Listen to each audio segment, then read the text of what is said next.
Bonjour mes amis. Donc aujourd'hui, on va continuer avec les pronoms. Donc pour réviser, on a les pronoms objets directs. Donc un objet direct, c'est un objet ou une personne qui est directement après le verbe et il n'y a pas de préposition. Par exemple, je regarde la maison, tu vois le match. Donc la maison, le match, objet direct directement après le verbe. Donc, si c'est un objet direct, le pronom pour la maison est la, et ça va je la regarde. Et puis le match c'est le, donc je le regarde. Voilà. Donc, pour un objet indirect, c'est à plus une personne.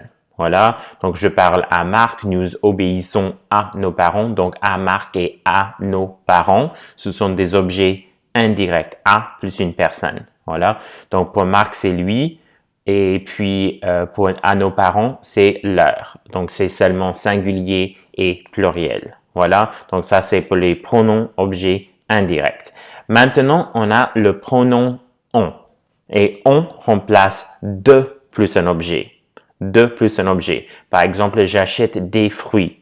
Des, c'est de plus les, n'est-ce pas? Donc, j'achète des fruits ou je mange de la glace. Voilà. Donc, c'est le pronom on qui remplace de plus un objet. Et on va directement dans la phrase avec les autres pronoms. Donc, il mange de la glace. On, c'est le pronom. Donc, c'est j'en achète et il en mange. Et normalement, en anglais, la traduction de on, c'est some. Voilà, j'en achète, I buy some. Il en mange, he eats some. Voilà, donc c'est de plus un objet.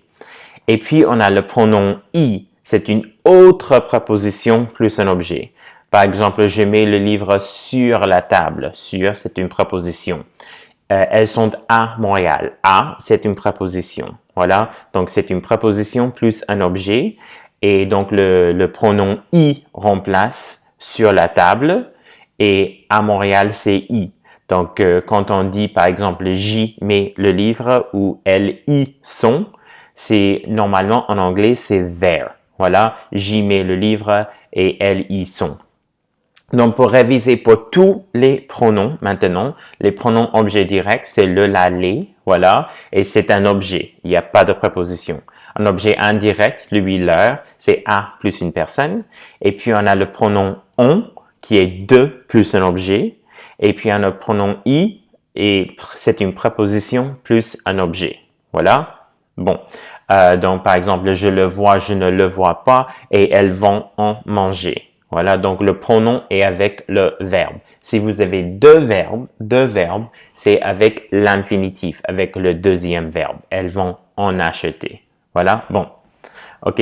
Et puis vous avez le négatif, le pronom reste avec le verbe. Je ne le vois pas ou elles ne vont pas en acheter. C'est bien? Bon. So now the quick recap in English. So remember direct objects, it's an object or a person right after the verb. There's no preposition, nothing is between the verb and the object, right? So je regarde la maison, tu vois le match. So the la maison and the le match, they're objects directly after the verb. That's why they're called a direct object, right? And remember that we have le, la, and les. That would replace them depending on if it's singular, plural, or masculine or feminine, and that it goes right before the verb. So we end up saying, I'll go back, je la regarde, tu le vois. Okay? Remember, indirect objects are always a plus une personne, whereas direct objects, there's no preposition, and it can be an object or a person. Indirect objects are always people with a before it. So je parle à Marc, nous obéissons à nos parents. Voilà. So, à Marc, à nos parents. It's à plus une personne. And so remember, whereas with direct objects, we can have le, la, and les. With indirect objects, we only have the singular and plural, lui and leur. Okay, so je lui parle, nous leur obéissons.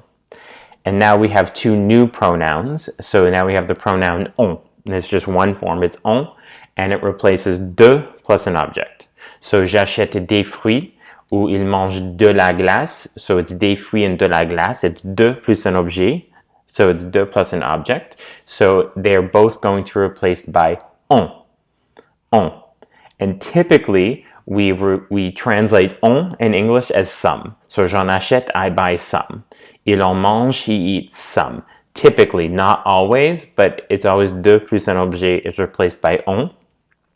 Then we have the pronoun I, which replaces any preposition except de plus an object, right?